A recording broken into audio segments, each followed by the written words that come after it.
It's a real treasure chest in here. You just keep finding things, which really makes it exciting. I think since a young age I always wanted to be a farmer. Never going to happen, but I feel like I'm a food gardener. You'll show me that in slides, which I can use for photos as well too. About 3 months ago it was really... It has this... This is millet, which also formed a part of nutrition of the folk in this area. It's not farmed these days really. It's been replaced by wheat and maize, of course. But we make bread out of it. It's really nice, very nutritious as well. So this all started from one plant, and we're over there. Now we've got enough seed the last year to produce an entire field.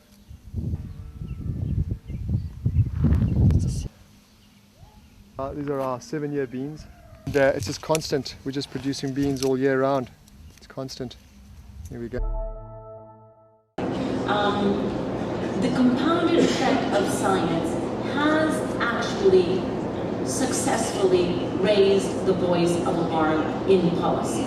Otherwise, frankly, the governments would not be here, 194 countries, still committed to what is an exceedingly complicated process. And that is to bring 194 countries, each of which is completely unique in its national circumstances, completely unique in its natural resources, completely unique in its economic development. 194 completely unique circumstances coming around the table to be willing to engage in the process of collective construction of an agreement that is going to be applicable to all countries. And they decided that they were going to do that several years ago. They have maintained themselves on course. Every one of the mileposts that they had set for themselves has actually been achieved, or in fact achieved even earlier than that, and they are still on course.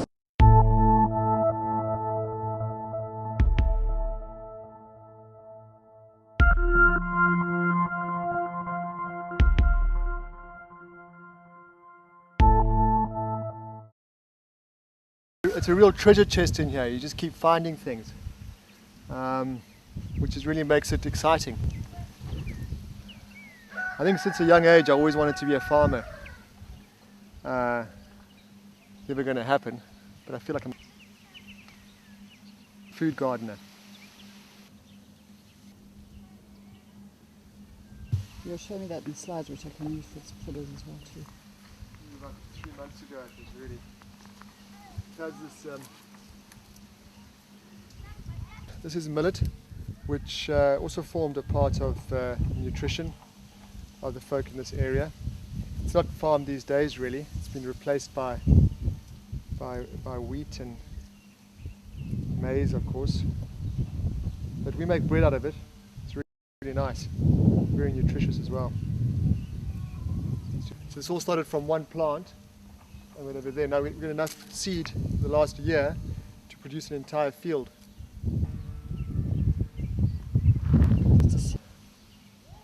These are our 7-year beans. And, it's just constant. We're just producing beans all year round. It's constant. Here we go. Dappled light.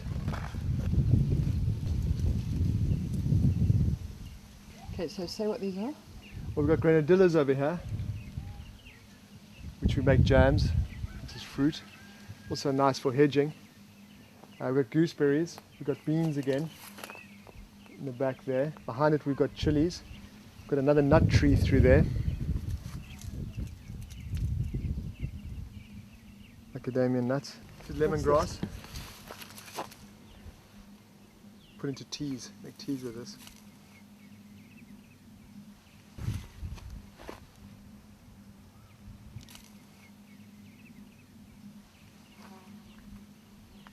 This is our compost bin. All our grass cuttings there. You eat those nasturtiums? We eat them, we eat the flowers, and we eat the little capers that grow in them. But we can see it decomposing when it goes white. here we start getting the good stuff underneath here. It's breaking down beautifully. You wet it. It's been doing it itself. We don't have enough water, but we're with the amount of dew we're getting, it's been doing it itself.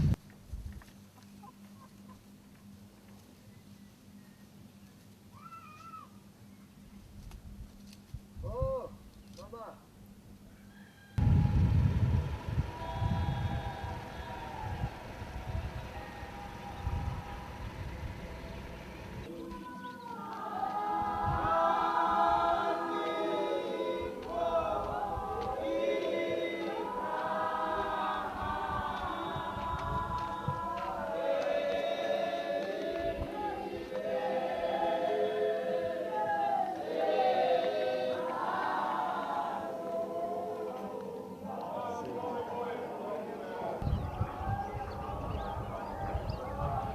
Oh, that there's no farming happening here. Because why do people need to farm if the government's giving them money?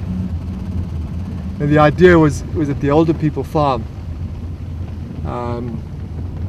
The older women normally do the farming, the older men sometimes.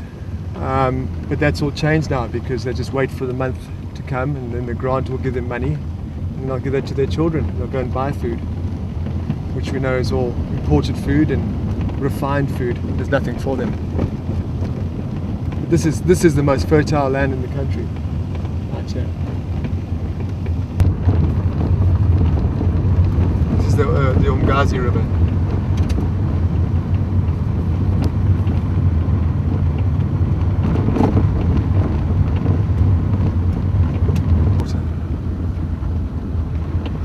The major function of the kids now, they won't even go to school now, is just to get water. Everyone's desperate for water. So they'll travel hours every day just looking for water. This water down here in this river is because it's a tidal estuary. It's got obviously salt in it.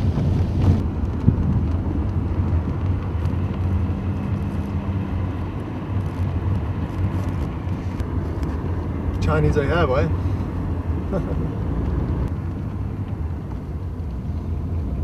To this whole road, there's 320 potholes on it. Trying to earn some revenue for the project. Haven't taken the bait yet. No one broke an axle for a while, but we're hoping it happens. We thought of like sending some fake phone calls. We're coming to a hotel, but we refused to because the road is so bad. It's like a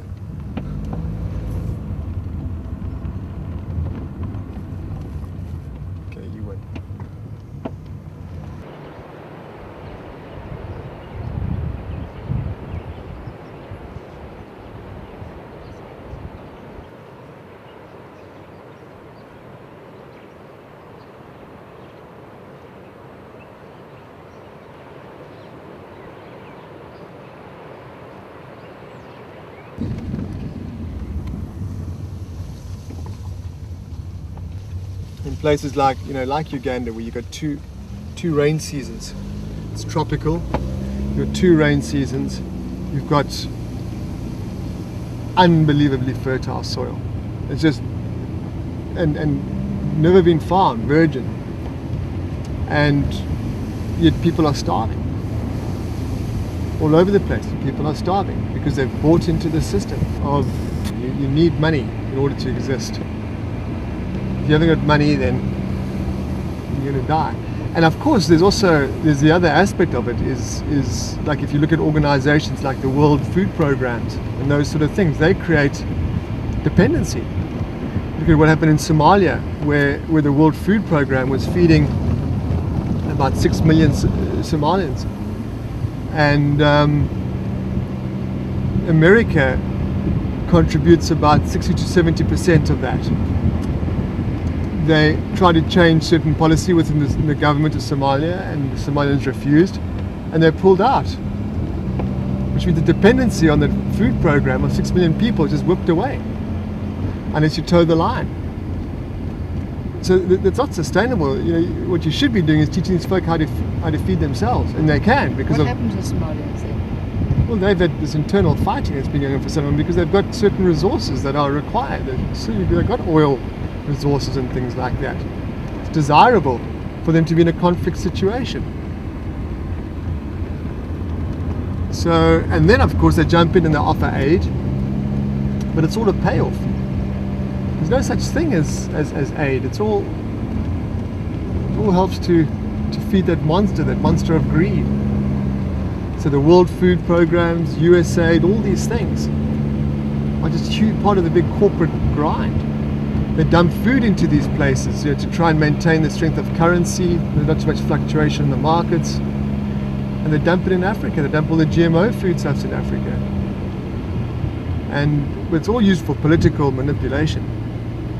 X amount of votes or mineral rights or drilling rights. Nothing's for free, boy, these buggers. And they're ruthless. Absolutely ruthless. You almost sometimes believe that there's some kind of extermination program going on here. Look at this down here.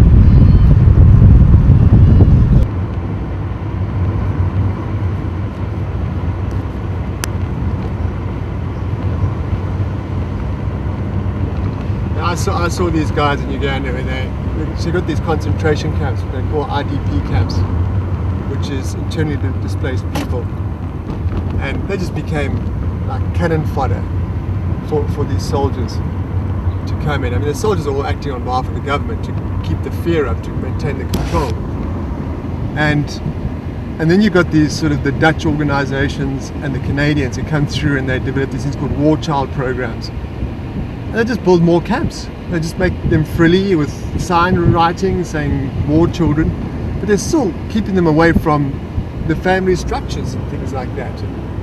You know, so what are they doing that's different? There's still no integration, but now they've got a place for rich little kids to come and pat the black kids on the head, and they feel good about themselves, but they put them into more concentration camps. It's mind-boggling. I don't know what makes them tick. They have to put up camps with barbed wire fence around them. Which means they aren't accepted by those communities. How can they possibly try and bring about any kind of restitution? They're all fear-based then, and they make themselves exclusive from the community. And I don't understand what the aim of that is. So I guess I need to be educated. Working with CONTRALESA. He was the chairman of CONTRALESA, Congress of Traditional Leaders. And out of all the councils that I've been in, this is one of the strongest, where his presence, where he was extremely highly respected in his community. Here, which is called the Amasami. And so now his mother is the acting chief. A Middle Eastern thing, isn't it? Came down from the north. Originally, who knows, but They're not going to move.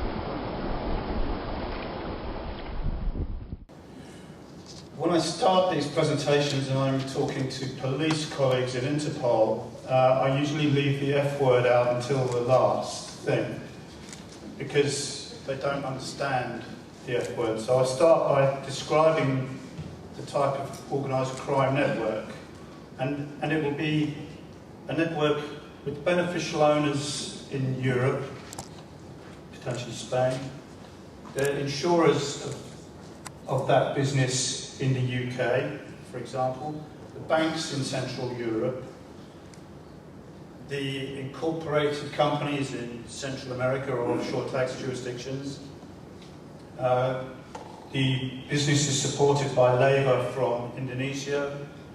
They conduct their outputs from their business activities, exported into Southeast Asian countries. The offices of the company come from countries such as Spain, Chile, Portugal, Peru, Ukraine, and their markets are in Thailand, Vietnam, China, and the US. And then you ask them, what do you think I'm talking about? And when you say fish, they go, what? Okay. It's a job to convince police. Now, Interpol's, what Interpol depends on is the National Central Bureau point of contact. The National Central Bureau point of contact needs to establish relationships with all the national law enforcement agencies who are dealing with this area. And quite frequently, many of those agencies have never sat down together and talked. So we call that an environmental security seminar with a fisheries focus.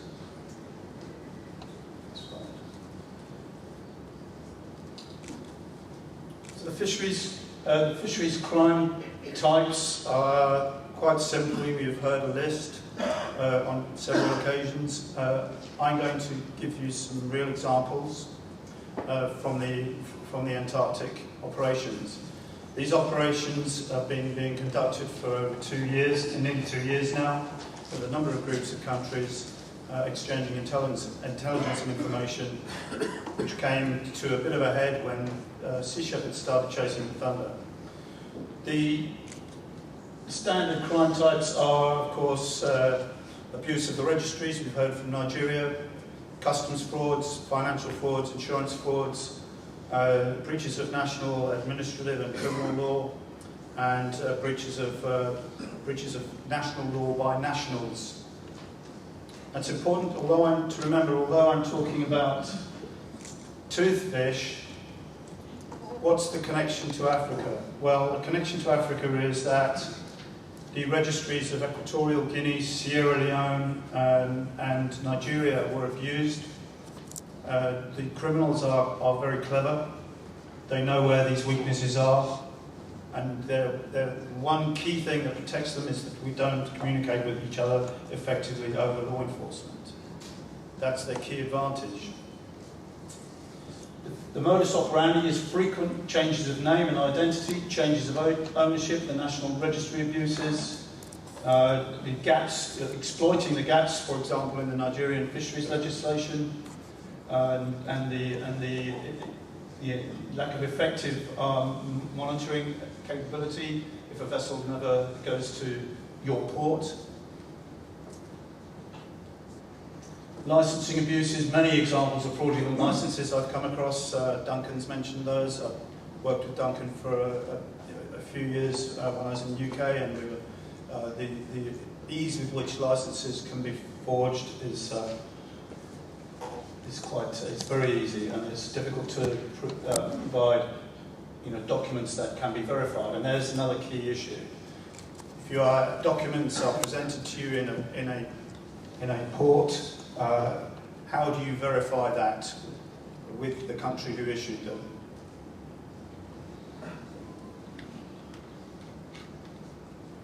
So these are the 6 vessels.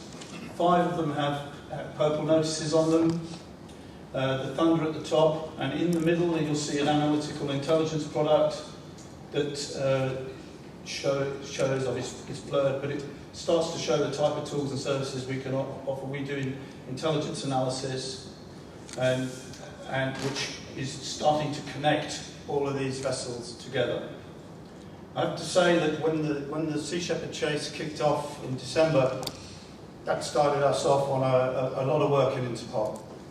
But for every hour we were in the office late at night working at weekends, there was 1,000 hours of work going on out at sea, by Australia, in Malaysia, in Thailand, by Sea Shepherd as well, of course, in grueling Antarctic conditions. I know I've worked in the Antarctic, long spells of boredom, in the trust that there will be an enforcement outcome in this. Let me reassure everybody, including our friends from the press, that we were on the case the whole time, as were all those other countries who've been engaging in extremely expensive, time-consuming operations. The Thunder's at the bottom of the sea. All of these vessels have been arrested. Some have been released because the judicial process has been exhausted. So what did Interpol do? Since the 16th of December last year, we were following it. What we do is we send out through our national central bureaus the I-24/7 notices to all the countries concerned where we thought the Thunder might go. This triggers a response from those countries if the vessel goes near them.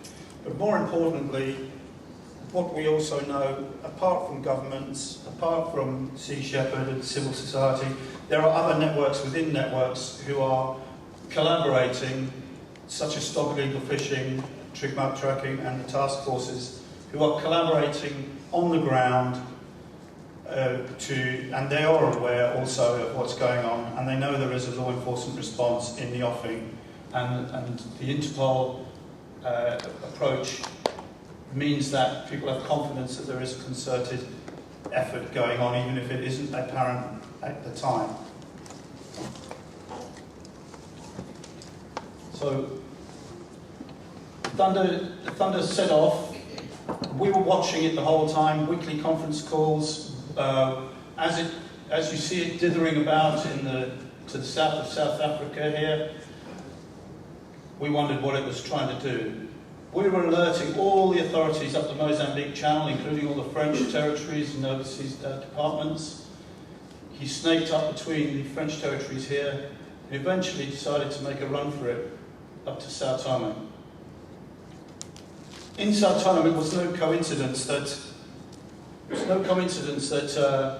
there was a concerted enforcement response in Sao Tome. We sent an investigation support team there, which ensured that rather than getting off the boat and flying home and filing their insurance claim, they were met with a coordinated law enforcement response, which is in part coordinated by Interpol, and including the Nigerian Maritime Rescue Services, because of the coordinated efforts of the Anti-Piracy Centre in Ghana. Secondly, in Europe, what we did after the Sam Simon had dropped off the fishing gear seized from the ocean in Mauritius, and he went round and supported Bob Barker in the rescue of the crew from the Thunder. They then took the evidence that they had collected from the boarding and from the sea to Germany. At that point, Interpol had arranged with NCP Wiesbaden and Bremen police to take that evidence into a chain of custody. That chain of custody, the evidence was then taken to Amsterdam, where it was handed over as police evidence to the Sao Tome authorities, where it was used is used in evidence. In Amsterdam, Interpol sent an analyst to the Sao Tome embassy, and we had some Canadian digital forensic computing assistance there as well as a result of the operations, and that evidence has been evaluated and it will be used in further investigations. We also sent an investigation team to Sao Tome itself with a human trafficking officer to interview the Indonesian crew from Interpol, with an Indonesian speaker from NCD Lisbon, and with our criminal intelligence officer. So going quickly to Malaysia and Cape Verde, Malaysia, Thailand and Indonesia have been outstanding in their support to Australia under the Regional Fisheries Partnership Agreement, have been key players in this fight. This interesting thing here. Here is the Purlon, fined $2.5 million, by the way, by the Malaysian authorities. He's discharging to a barge. Discharge from the Purlon was illegal under Malaysian law. The acceptance of the fish on the barge on the containers, which you can see here. That was illegal under Malaysian law. But the acceptance of the fish on the barge was illegal under Singaporean law because it was a food product. And that was forbidden under the sanitation regulations. In Thailand, the investigations were into the customs fraud. They declared grouper to the customs authorities instead of toothfish. There's our team working in Sao Tome, helping the authorities with the interviews of the crew and officers who are on trial, and we expect a verdict on that soon. Here's the team in the embassy in Sao Tome in Amsterdam with our Canadian colleagues, looking at all the evidence brought back from Germany. And here's the investigation support team in Mauritius. Another key element of our strategy is we hold regional investigative and analytical case meetings. In this case, we held one in Singapore where we got the 9 countries in that region who had been involved in the operation together to exchange evidence, leading to mutual administrative and mutual legal assistance measures for to give intelligence and documentary material status as evidence for prosecution. This is an example of the type of analytical product. We intend this is being developed all the time as a result of new intelligence that's coming in.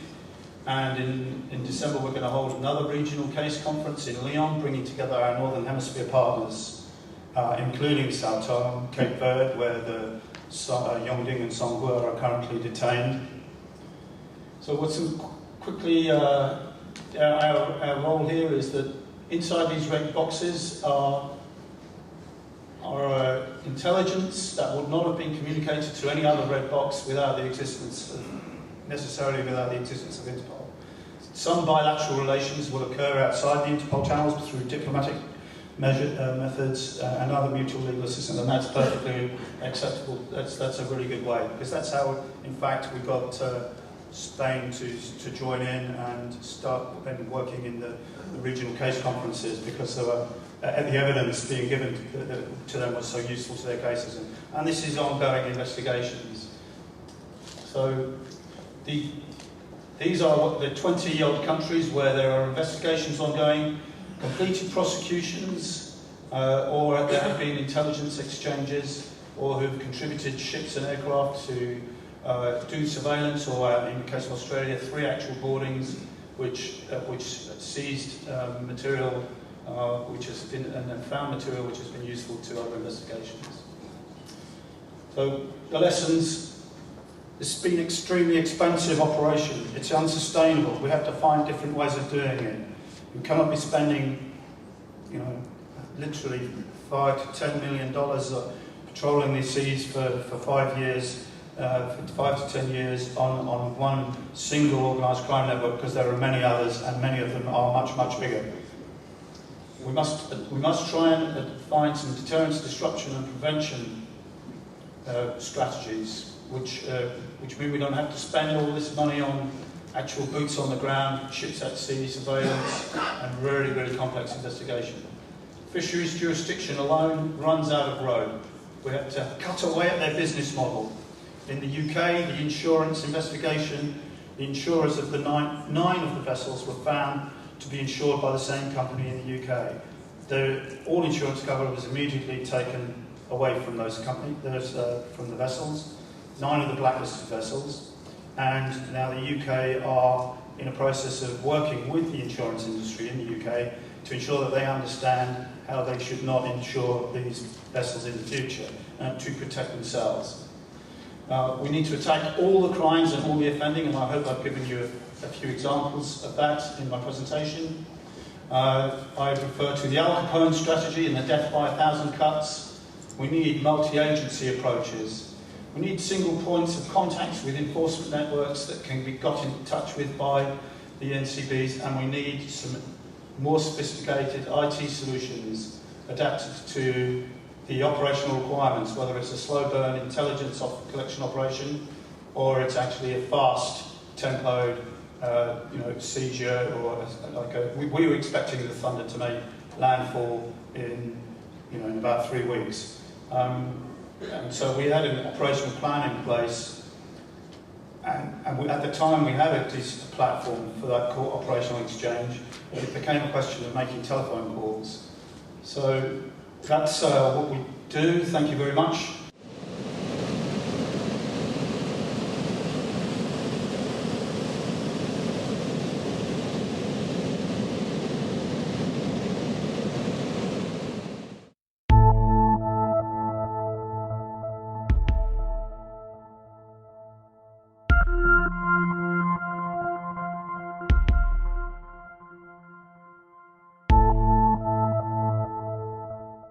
Here's a situation where we have a settlement, the Red Hill settlement, which is right in the middle of a highly sensitive conservation area. And the problem is that these folks' service delivery needs and that are all mismanaged.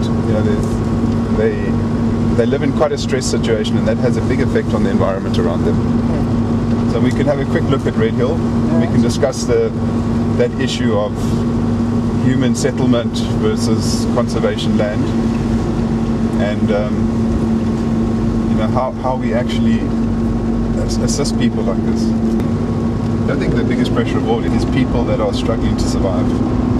Now it's a bigger pressure now because we advance in numbers. Yeah, no, it's a bigger pressure now because the haves and the have-nots, and the more have-nots we have to support the haves, the bigger the pressure.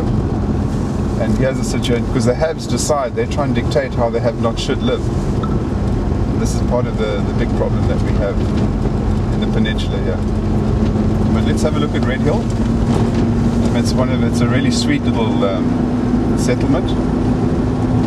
It's still relatively contained, and everything around it is a national park, so it's quite relevant in terms of Cape Town situation. Good foreground as well as background. Beautiful.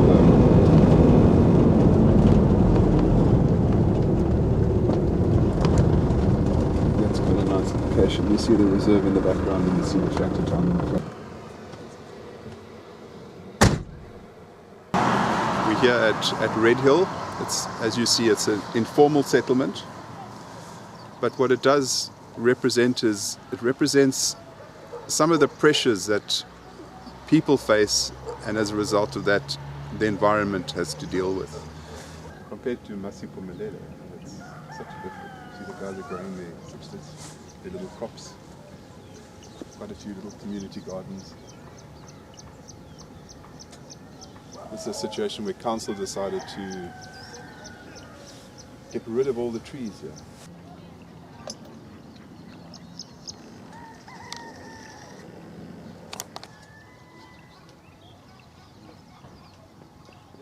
I've been involved in experiential nature and cultural-based travel in Southern and East Africa for the last 25 years.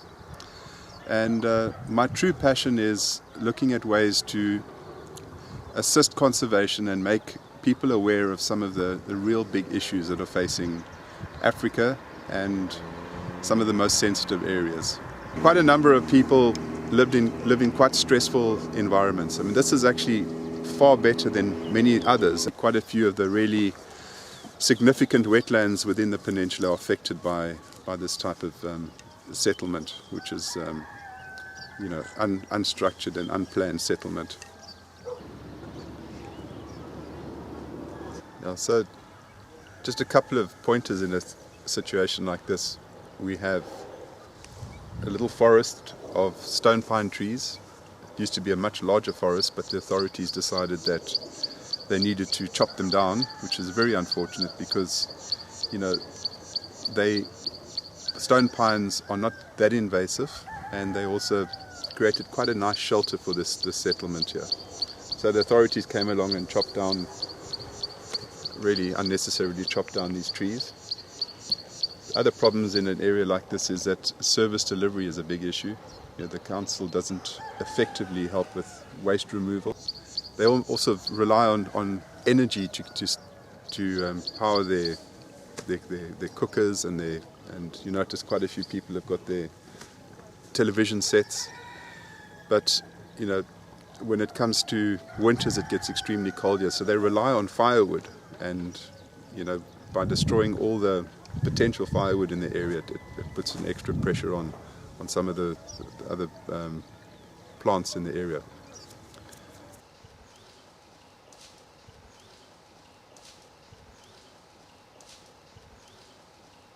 In a very short time, it's just like putting too many cattle into a very small paddock very suddenly, and they're just going to annihilate it. There won't be a single thing left. Yeah, well, I think a good example of that, a local example, is the baboons. Yeah. Is that there are very few left here. We've only got 10 troops remaining on the peninsula, but even the baboons struggle to survive with what's here. So they've kind of adapted their lifestyle to raiding houses now.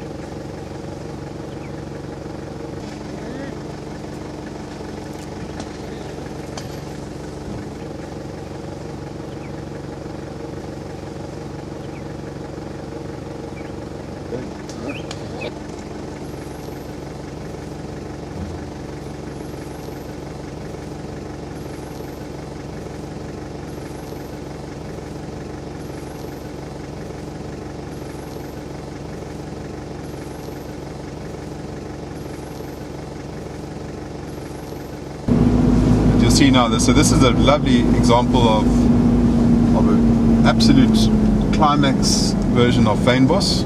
What you see is all these are all the leucadendrons. The proteas are the most dominant of the group of plants. This is an example of a leucadendron, male and female. They've got separate plants, male and female, whereas other proteas are all male and female on the same plant.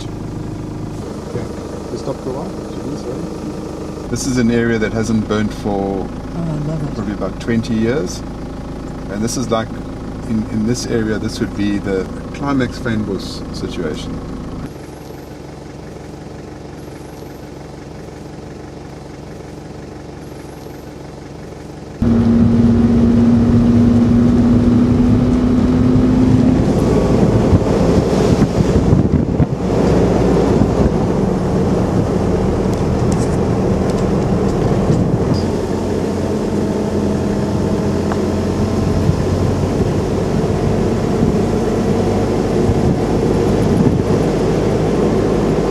Down here in the southwestern Cape, we have the most diverse vegetation type in all the world.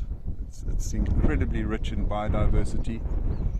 An area like this is just one example of the beauty that this vegetation type is comprised of.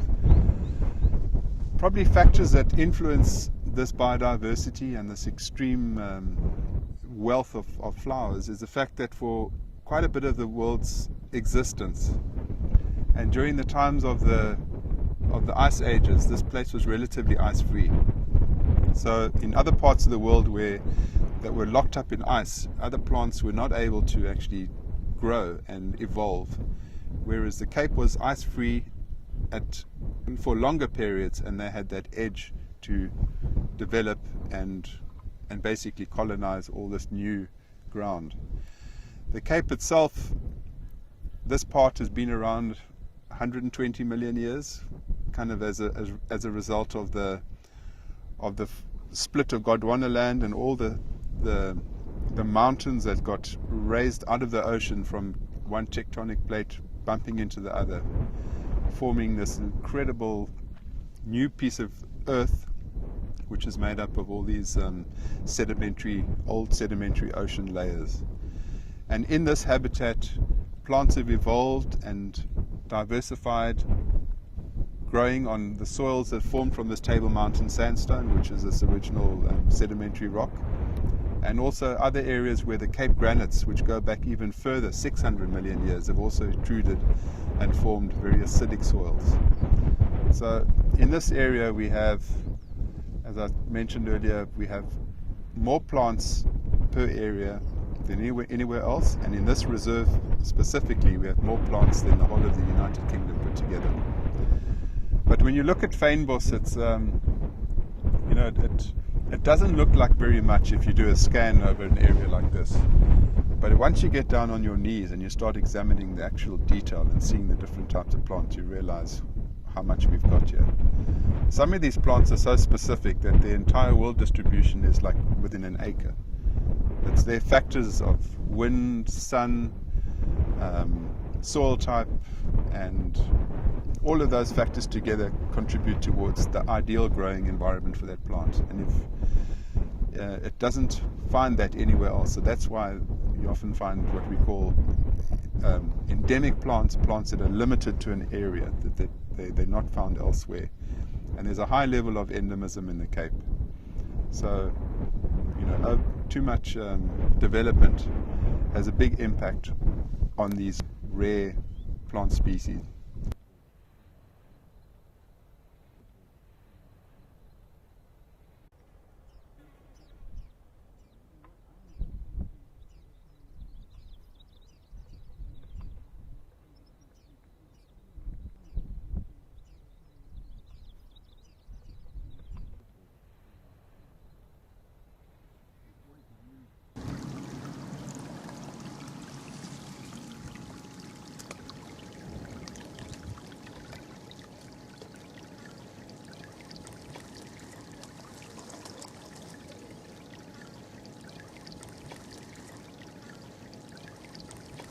This is a nice example of pristine fynbos. It's an area that hasn't been burned for quite a long while. But then on the other side there's a recent fire that happened down on the other edge there. You can see the white edge over there. That was quite a devastating fire.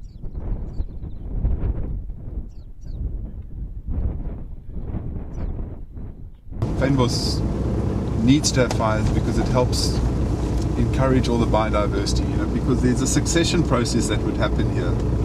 The dominant plants would disappear, and then all the pioneers would come in, and what we see as these beautiful spring flowers are all pioneer plants, and they're here to re-establish the vegetation. They're opportunistic, so whenever they see a chance, they establish themselves and they grow. They invest huge amounts in their viability to produce seed and regenerate as quickly as possible. But they're annuals, and they flower for part of the year or grow for part of the year and then disappear.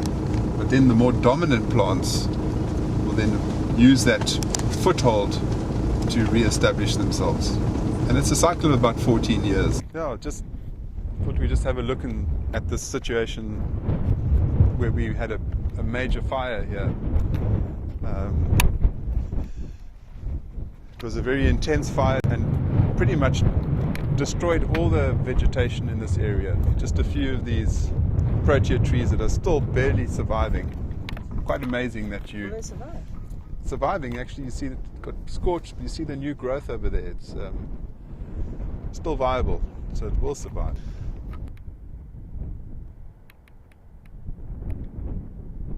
The situation like this where fire comes through and sweeps clean is not always negative.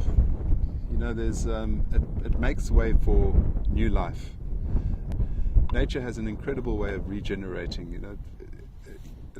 Everything can be destroyed, and slowly but surely little seeds, especially of these pioneer plants, establish themselves and then begin a whole new process of life.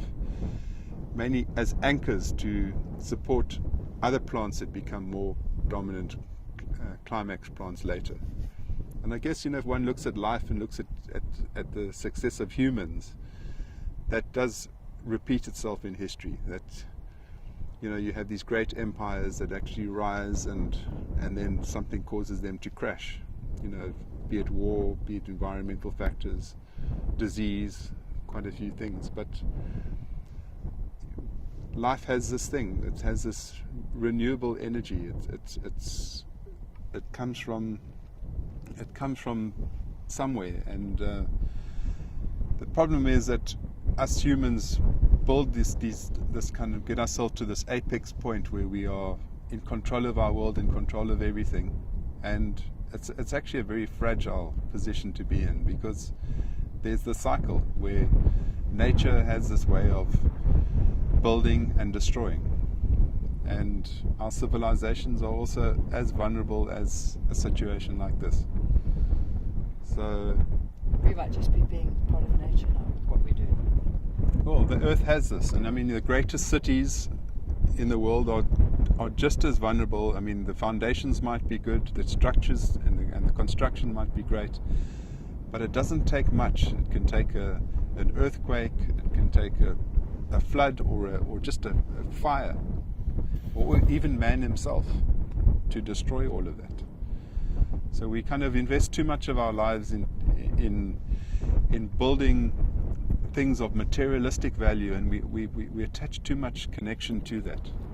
You know, it's important to find a balance in life where you know that you are satisfying your absolute needs and not having to be consumptive, and actually build these kind of these towers of grandeur and put too much attention on that value, artificial value system, because it's fragile, as fragile as this environment. But the most beautiful thing of it all is it regenerates.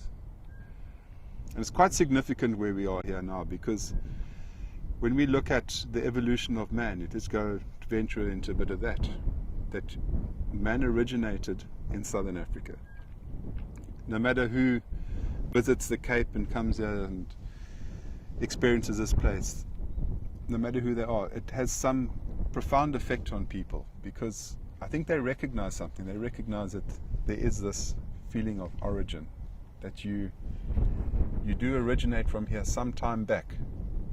So there's also that process of going through a cycle of not just life, but a cycle of kind of built-in recognition of the communal intelligence of mankind. It recognizes this point of origin. And we might have ventured to all parts of the world and territories and continents and things like that, but when you come to the Cape, you feel there's something special. You feel this homecoming feeling. And so I think that is just an example of what humans recognize in nature, especially a place like the Cape.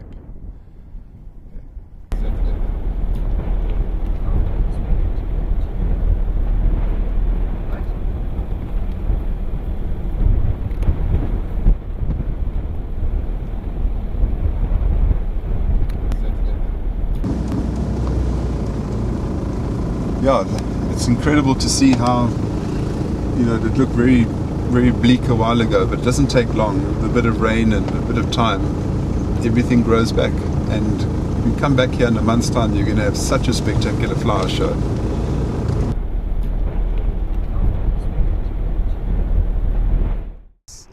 Due to this wonderful formation of land right at the tip of Africa here, we've got a place which is very unique, and I'll go into the detail of the plants later, but this is a situation where we have a dramatic coastline, with these mountains and seascape, and a little bay like False Bay is also once again a very fragile system. It's an incredible biodiversity of animals that exist in extreme conditions. During the summer months we have winds that blow into this bay here, bringing in warm water, and over the winter months the wind blows in the opposite direction and blows all the warm water out of the bay, and we get pockets of what we call upwelling, where the surface water is blown away and then the deep nutrient rich water comes up from below and replenishes that displaced water, and that brings with it the foundation of life for the ocean, which is all these organisms that have been dormant on the ocean floor, and as they get brought to the surface, where you have this, you see the rings of white along the edge of all this coastline, that you're seeing there is actually a plankton bloom. And those organisms are brought into the oxygen-rich water, and they suddenly burst into life. And that's the pyramid of the lower part of the pyramid of life that supports this incredible fish reserve and marine biodiversity. So that would what we refer to as the plant version, the phytoplankton, the plant plankton. And then as that food drifts out into this area here, which is mainly the coastline is really made up of pretty cool water. The average temperature is about 12 degrees. So it ranges from really, really cold sometimes to even below 10 degrees.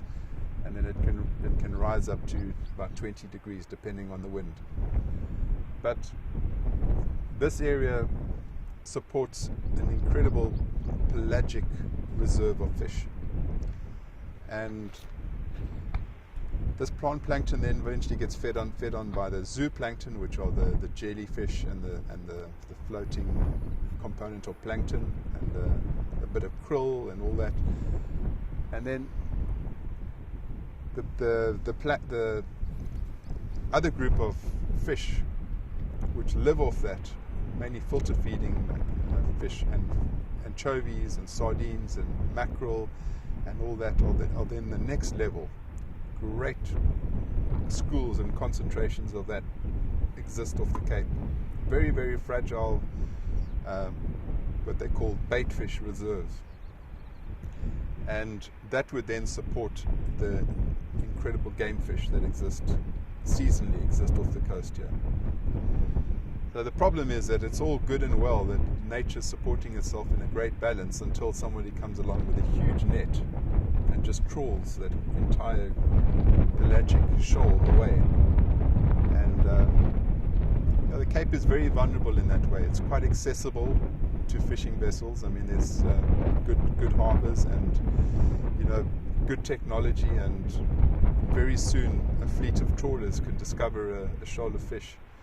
They use all sorts of methods of locating them these days. They use satellite technology. They're able to use they've got various sonars that aren't just like that don't just scan the ocean floor below the boat. They're able to use horizontal sonars where they're actually able to extend the range of the sonars way beyond the old traditional methods, so they can locate shoals of fish from far away and very strategically bring in a whole team of trawlers and actually take everything. So it is a big issue for us. It is one of the richest fishing grounds in the world.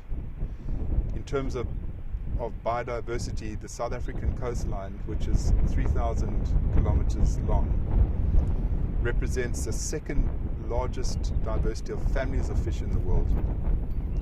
So from the very warm tropical coastline up on the border of Mozambique, all the way to the really cold and rugged coastline of the border of Namibia. So it's a huge range, and within that range, you've got the pelagic fish, which are the ones that very much occur off this coastline, which live in the cold water, which is the Benguela current. And then on the east coast, we've got fish that are reef fish. So they're a bit more vulnerable in terms of exploitation, because they don't easily regenerate themselves. Because once a reef has been destroyed, it's very hard to kind of build the viability of that reef back again. But a place like False Bay, as I said, it's a place where we've got enormous number of fish that are able to withstand that range of temperatures, that are also very localized, as it's some of the fish up on the tropical areas. And within this bay, we've got quite a number of fish that are endemic only to this area, mainly amongst what we refer to them as the little sand sharks, the smaller reef sharks. False Bay is unfortunately quite protected. They don't allow any trawling in the bay here, and the type of fishermen that operate in the area are mainly the traditional fishermen from Cork Bay, who are line fishermen, and a couple of sports anglers. But there are still, in the bay, there are a number of areas which are regarded as breeding sites for cob and for steenbras, and those areas are unfortunately still permit dragnet fishing. So quite often fish that come in to spawn and breed happen to fall within the range of these gill gillnet or land-based net fishermen, and they actually trawl the whole group in and destroy that viable breeding population. But so False Bay is a spectacular area. Good part of it is fortunately protected, and this time of the year we have an incredible gathering of whales, mainly southern right whales, that congregate in these waters. Impact of on the ground, on the bottom floor of the trawlers. Well, trawlers don't really operate here, but on the other side of this reserve is an area which we refer to as the canyon area, where the water is particularly deeper than here. And it's kind of the kind of interface where you have the cold water and the warm water mixing, because although we have this cold Benguela current pushing up coming down the coast, pushing up the coast from the sub-Antarctic, we have a countercurrent that comes from the other side, and that countercurrent is usually warm water, and that's where all the predatory fish live. And then you have the bait fish within the colder water. Now that's an area that the trawlers target, because it supports quite a